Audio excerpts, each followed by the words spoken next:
이 복된 시간 우리에게 주시는 하나님 말씀은 레위기 6장 24절에서 30절 말씀입니다. 레위기 6장 24절에서 30절 말씀, 구약 153면에 있습니다. 다 같이 레위기 6장 24절에서 30절 말씀을 함께 교독하시겠습니다. 여호와께서 모세에게 말씀하여 이르시되 아론과 그의 아들들에게 말하여 이르라. 속죄제의 규례는 이러하니라. 속죄제 제물은 지극히 거룩하니 여호와 잡는 곳에서 그 속죄제 제물을 잡을 것이요 죄를 위하여 제사 드리는 제사장이 그것을 먹되 곧 회막들 거룩한 곳에서 먹을 것이며 그 고기에 접촉하는 모든 자는 거룩할 것이며 그 피가 어떤 옷에든지 묻었으면 묻은 그것을 거룩한 곳에서 빨 것이요 그 고기를 토기에 삶았으면 그 그릇을 깨트릴 것이요 유기에 삶았으면 그 그릇을 닦고 물에 씻을 것이며 제사장인 남자는 모두 그것을 먹을지니 그것은 지극히 거룩하니라. 함께 하겠습니다. 그러나 피를 가지고 회막에 들어가 성소에서 속죄하게 한 속죄제 제물의 고기는 먹지 못할지니 불사를 지니라. 아멘. 오늘 말씀을 통해서 속죄제, 그리스도와 연합을 위한 제사라는 제목으로 하나님 말씀 증거하겠습니다. 오늘 본문은 다시 한번 속죄제에 대해서 말씀하고 있습니다. 이 속죄 제사는 앞에서 우리가 살펴봤듯이 죄가 드러나거나 또 죄를 범했을 때 반드시 드려야 되는 의무 제사입니다. 그런데 속죄제를 이미 4장에서 다루었는데 왜 또 다루고 있냐면 이 4장과 6장은 그 초점과 이 관점이 조금은 다릅니다.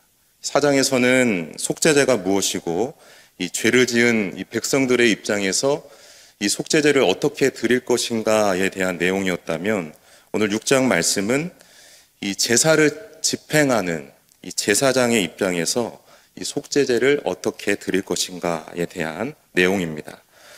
오늘 6장에서 특별히 강조하고 있는 말씀이 있는데요. 그게 뭐냐면 바로 거룩이라는 말입니다.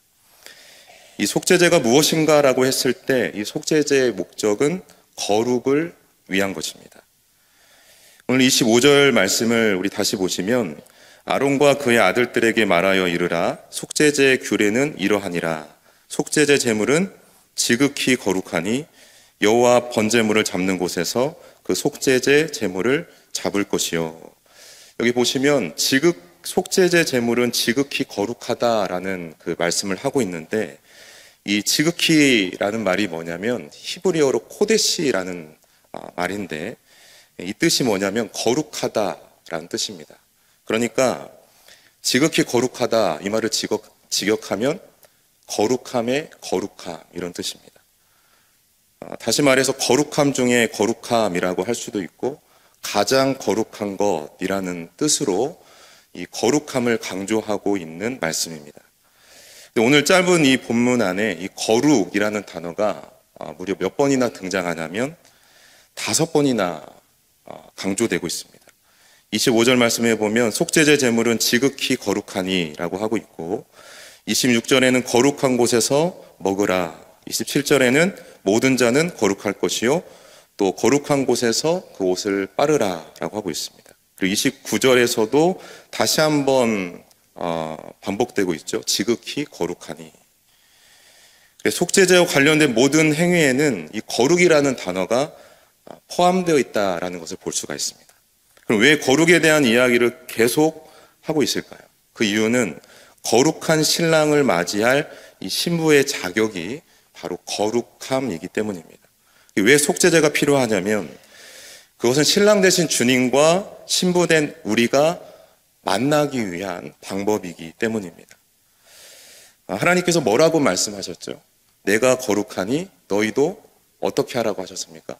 거룩하라. 내가 거룩하니 너희도 거룩하라. 그러니까 하나님은 거룩하신데 우리가 거룩하지 않다면 그 거룩은 이어질 수 없다라는 그런 얘기입니다. 레위기 11장 45절에 보면 나는 너희의 하나님이 되려고 너희를 애굽 땅에서 인도하여 낸 여호와라. 내가 거룩하니 너희도 거룩할지니라 라고 말씀합니다. 나는 너의 하나님이 되려고 라고 하고 있는데, 하나님이 우리에게 거룩을 명하신 이유가 무엇이냐면 내가 너의 하나님이 되기 위해서라는 겁니다. 내가 너의 하나님이 되기 위해서 우리가 뭘 해야 된다는 것이죠? 거룩해야 된다라는 겁니다. 다시 말해서 하나님과의 관계를 이루기 위해서 우리가 철저히 거룩해야 된다라는 말씀을 하고 있습니다. 고린도후서 6장 17절 말씀에 보면 너희는 그들 중에서 나와서 따로 있고 부정한 것을 만지지 말라. 내가 너희를 영접하여 너희에게 아버지가 되고 너희는 내게 자녀가 되리라. 주님께서 한마디로 말씀하시는 것은 무엇이냐면 너희는 따로 나와서 구별되라. 왜냐하면 하나님은 우리의 아버지가 되시고 우리는 그분의 자녀가 되기 위해서입니다.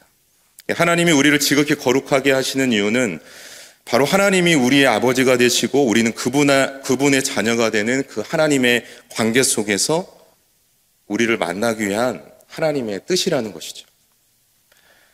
사랑하는 성도 여러분, 하나님은 우리를 만나기를 원하시는 줄로 믿습니다. 우리와 연합하기를 원하세요. 그 가운데 우리에게 필요한 게 뭐냐면 무엇이 필요할까요? 거룩함이라는 겁니다. 하나님께서 왜 우리를 구별하시고 거룩히 하실까요? 연합을 위해서라는 것이죠. 누구와의 연합일까요? 하나님과의 연합이고 신랑 되신 우리 그리스도와 연합을 위해서 우리를 구별하시고 거룩해 하시는 것입니다. 이게 속죄제의 핵심입니다. 속죄제는 뭡니까? 속죄제는 관계 회복을 위한 제사입니다. 죄로 인해 끊어졌던 하나님과의 그 관계를 다시 회복하고 연합하게 하는 제사다라고 할 수가 있습니다. 우리가 죄를 생각할 때 여러분 죄라는 것이 무엇입니까? 죄는 히브리어로 하마르티아라고 하는데 여러분 잘 아시듯이 관역을 향해서 날아가는 화살이 어떻게 됐다는 거죠? 빗나갔다, 벗어났다라는 뜻인데 화살이 관역에서 벗어났다라는 것은 무엇을 의미하냐면 바로 하나님과의 관계가 끊어진 상태가 되어버렸다라는 것을 이야기합니다. 이게 뭐냐면 죄라는 것이죠. 그래서 이사야 59장 2절 말씀에 오직 너희 죄악이 너희와 너희 하나님 사이를 갈라놓았고 너희 죄가 그의 얼굴을 가리워서 너희에게서 듣지 않으시게 함이니라 라고 하고 있습니다. 하나님과 우리 사이를 뭐가 갈라놨다고 말씀합니까? 죄가 갈라놓았다는 겁니다. 근데 우리는 흔히 죄라고 얘기하면 무엇을 죄라고 생각하냐면 거짓말하고 속이고 도둑질하고 시기하고 질투하고 이런 것을 생각하지만 이것들은 죄에 대한 현상이죠. 죄에 대한 증거입니다. 그런데 죄에 대한 현상 자체가 중요한 게 아니라 더 중요한 건 무엇이냐면 이 죄의 현상이 왜 일어났냐라는 거예요. 이 죄의 현상이 일어난 근본이 원인이 무엇인지를 우리가 깨닫는 것이 더 중요하다라는 것입니다.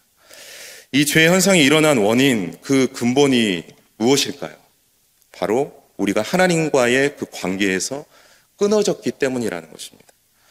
이 하나님과의 관계를 연결해 주는 것이 뭐냐? 바로 속죄제라는 것입니다. 그래서 오늘 27절, 28절 말씀을 다시 보시면 하나님과의 관계에 문제가 생기는 모든 것을 어떻게 하라고 말씀하고 계시냐면 깨끗이 빨고 깨트리고 씻어야 된다라고 말씀을 하는 것입니다. 제사장들은 하나님 앞에 나아가서 제사를 인도하는 사람들이기 때문에 하나님과의 관계에 문제가 생기면 안 되는 거예요. 왜냐하면 하나님과의 그 관계, 하나님과의 그 연합이 곧 뭐냐면 거룩이기 때문입니다. 그래서 그들에게 늘 뭘 하라고 하냐면 죄를 씻고 닦고 정결케 하라라고 명령을 하시는 것입니다. 창세기 29장 34절 말씀에 보면 레위라는 그 이름의 의미가 나오는데요. 레위라는 이름의 뜻이 뭐냐면 연합하다라는 뜻입니다. 따라 하시겠습니다. 연합하다. 즉 레위기라는 책의 이름 자체가 하나님과의 연합을 의미하는 것입니다. 그래서 모든 제사의 목적이 뭐냐면 바로 하나님과의 관계 회복에 있고 하나님과의 연합에 있는 것입니다.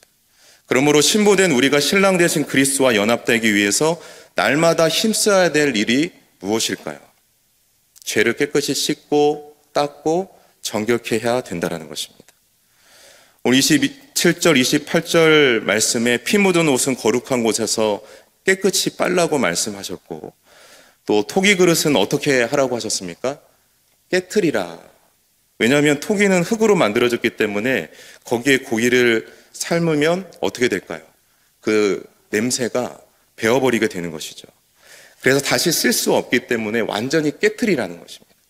청동으로 만든 유기 그릇은 그 냄새가 스며들지 않기 때문에 깨끗이 닦고 씻으라고 명령을 하십니다. 이게 무슨 뜻일까요? 거룩하신 하나님과 신랑 되신 그 그리스도와 연합되기 위해서 거룩하게 구별된 신부인 우리에게서 죄의 냄새가 나지 않게 하라라는 것입니다. 우리 안에 옛사람과 죄의 습관들을 완전히 끊어내고 주의 말씀과 주의 보혈로 우리의 삶을 거룩하게 닦고 정결하게 씻으라라는 것입니다. 사랑하는 성도 여러분, 오늘 우리 안에 정결케 되는 은혜가 임하기를 간절히 소망합니다. 그래서 오늘 우리가 하나님 앞에 결단하고 기도해야 될 제목은 이것입니다. 하나님, 혹 내가 하나님과의 관계가 깨어있지 않습니까? 죄로 인해 깨어진 하나님과의 관계가 다시 회복되게 하여 주시옵소서. 하나님과의 관계가 깨어지지 않도록 어떠한 작은 죄라도 우리 안에 스며들지 않도록 날마다 죄와 피 흘리기까지 싸워 승리하게 하여 주시옵소서. 그래서 정결하고 거룩한 신부로 준비되게 하여 주셔서 신랑 대신 우리 그리스도와 온전한 연합을 이루는 거룩한 제사장의 삶을 살게 도와 주시옵소서. 이런 은혜와 결단이 우리 모두에게 임하기를 간절히 소망합니다. 함께 기도하겠습니다. 거룩하신 하나님, 오늘 말씀을 통해서 내 자신이 하나님과 관계가 깨어있지 않은지 돌아보게 하여 주시고, 죄로 인해 깨어진 하나님과의 그 관계가 다시 회복하는 은혜가 우리 모두에게 임하게 하여 주시옵소서. 우리 안에 죄된 생각과 습관들을 다 끊어내게 하여 주시고, 주의 보혈로 우리를 정결케 하여 주셔서 신랑 되신 예수 그리스도와 거룩하게 연합하는 거룩한 신부로 준비되게 하여 주시옵소서. 감사드리며 이 모든 말씀 살아계신 예수 그리스도 이름으로 간절히 기도하옵나이다. 아멘.